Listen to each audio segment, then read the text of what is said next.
Mark நற்செய்தி அதிகாரம் 2. முடக்குவாதமுற்றவரை குணப்படுத்துதல். சில நாள்களுக்கு பின் இயேசு மீண்டும் கப்பர்நாகுமுக்கு சென்றார். அவர் வீட்டில் இருக்கிறார் என்னும் செய்தி பரவிற்று. பலர் வந்து கூடவே வீட்டு வாயிலருகிலும் இடமில்லாமல் போயிற்று. அவர் அவர்களுக்கு இறை வார்த்தையை எடுத்துரைத்து கொண்டிருந்தார்.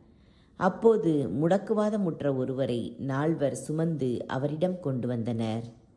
மக்கள் திரண்டிருந்த காரணத்தால் அவரை இயேசுவுக்கு முன் கொண்டு வர இயலவில்லை. எனவே அவர் இருந்த இடத்திற்கு மேலே வீட்டின் கூரையை உடைத்து திறப்பு உண்டாக்கி முடக்குவாதமுற்றவரை படுக்கையோடு கீழே இறக்கினர். இயேசு அவர்களுடைய நம்பிக்கையைக் கண்டு முடக்குவாதமுற்றவரிடம், "மகனே, உன் பாவங்கள் மன்னிக்கப்பட்டன" என்றார். அங்கே அமர்ந்திருந்த மறைநூல் அறிஞர் சிலர், "இவன் ஏன் இப்படி பேசுகிறான்? இவன் கடவுளை பழிக்கிறான். கடவுள் ஒருவரே அன்றி பாவங்களை மன்னிக்க யாரால் இயலும்?" என உள்ளத்தில் எண்ணிக்கொண்டிருந்தனர். உடனே அவர்கள் தமக்குள் இவ்வாறு எண்ணுவதை இயேசு தம்முன் உணர்ந்து அவர்களை நோக்கி, "உங்கள் உள்ளங்களில் இவ்வாறு எண்ணுவது ஏன்? முடக்குவாதமுற்ற இவனிடம் உன் பாவங்கள் மன்னிக்கப்பட்டன என்பதா, எழுந்து உன் படுக்கையை எடுத்துக்கொண்டு நட என்பதா? எது எளிது? மண்ணுலகில் பாவங்களை மன்னிக்க மானிட மகனுக்கு அதிகாரம் உண்டு என்பதை நீங்கள் அறிந்து கொள்ள வேண்டும்" என்றார். எனவே அவர் முடக்குவாதமுற்றவரை நோக்கி, "நான் உனக்கு சொல்கிறேன், நீ எழுந்து உன்னுடைய படுக்கையை எடுத்துக்கொண்டு உனது வீட்டுக்கு போ" என்றார். அவரும் எழுந்து உடனே தம்முடைய படுக்கையை எடுத்துக்கொண்டு எல்லாரும் காண வெளியே சென்றார். இதனால் அனைவரும் மலைத்து போய், "இதைப் போல நாம் ஒருபோதும் கண்டதில்லையே" என்று கூறி கடவுளை போற்றி புகழ்ந்தனர். லேவியை அழைத்தல். இயேசு மீண்டும் கடலோரம் சென்றார். மக்கள் கூட்டத்தினர் எல்லாரும் அவரிடம் வரவே அவர் அவர்களுக்கு கற்பித்தார்.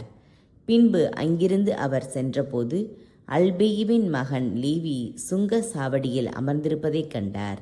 அவரிடம், "என்னை பின்பற்றி வா" என்றார். அவரும் எழுந்து இயேசுவை பின்பற்றி சென்றார். பின்பு அவருடைய வீட்டில் பந்தி அமர்ந்திருந்த போது வரி தண்டுபவர்கள் பாவிகள் ஆகிய பலர் இயேசுவோடும் அவருடைய சீடரோடும் விருந்துண்டனர். ஏனெனில் இவர்களுள் பலர் இயேசுவை பின்பற்றியவர்கள்.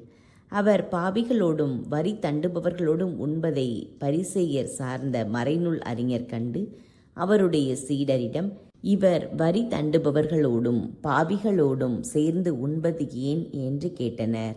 இயேசு இதை கேட்டவுடன் அவர்களை நோக்கி, "நோயற்றவருக்கு அல்ல, நோயுற்றவருக்கே மருத்துவர் தேவை. நேர்மையாளர்களை அல்ல, பாவிகளையே அழைக்க வந்தேன்" என்றார்.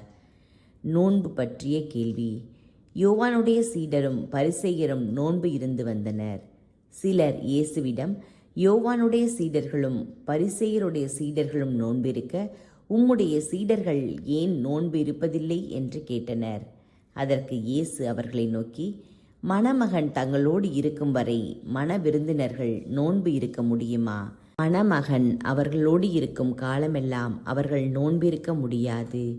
ஆனால் மணமகன் அவர்களை விட்டு பிரிய வேண்டிய காலம் வரும். அப்போது அவர்களும் நோன்பு இருப்பார்கள். எவரும் பழைய ஆடையில் புதிய துணியை ஒட்டு போடுவதில்லை. அவ்வாறு ஒட்டு போட்டால் அந்த புதிய துணி பழையதிலிருந்து கிழியும், கிழிசலும் பெரியதாகும். அதுபோல பழைய தோற்பைகளில் எவரும் புதிய திராட்சை மதுவை ஊற்றி வைப்பதில்லை. ஊற்றி வைத்தால் மது தோற்பைகளை வெடிக்க செய்யும். மதுவும் தோற்பைகளும் பாழாகும். புதிய மது புது தோற்பைகளுக்கே ஏற்றது" என்றார். ஓய்வு நாளில் கதிர் கொய்தல். ஓய்வு நாளில் இயேசு வயல்வழியே செல்ல நேர்ந்தது. அவருடைய சீடர் கதிர்களை கொய்து கொண்டே வழி நடந்தனர். அப்பொழுது பரிசேயர் இயேசுவிடம், "பாரும், ஓய்வு நாளில் செய்யக்கூடாததை ஏன் இவர்கள் செய்கிறார்கள்?" என்று கேட்டனர். அதற்கு அவர் அவர்களிடம், "தாமும் தம்முடன் இருந்தவர்களும் உணவின்றி பசியாய் இருந்தபோது தாவீது என்ன செய்தார் என்பதை நீங்கள் வாசித்ததே இல்லையா? அபியத்தார் தலைமை குருவாய் இருந்தபோது தாவீது இறை இல்லத்திற்குள் சென்று குருக்களைத் தவிர வேறு எவரும் உண்ணக்கூடாத அர்ப்பண அப்பங்களை தாம் உண்டதுமன்றி தம்மோடு இருந்தவர்களுக்கும் கொடுத்தார் அல்லவா என்றார். மேலும் அவர் அவர்களை நோக்கி, ஓய்வு நாள் மனிதருக்காக உண்டாக்கப்பட்டது, மனிதர் ஓய்வு நாளுக்காக உண்டாக்கப்படவில்லை. ஆதலால் ஓய்வு நாளும் மானிட மகனுக்கு கட்டுப்பட்டதே என்றார்.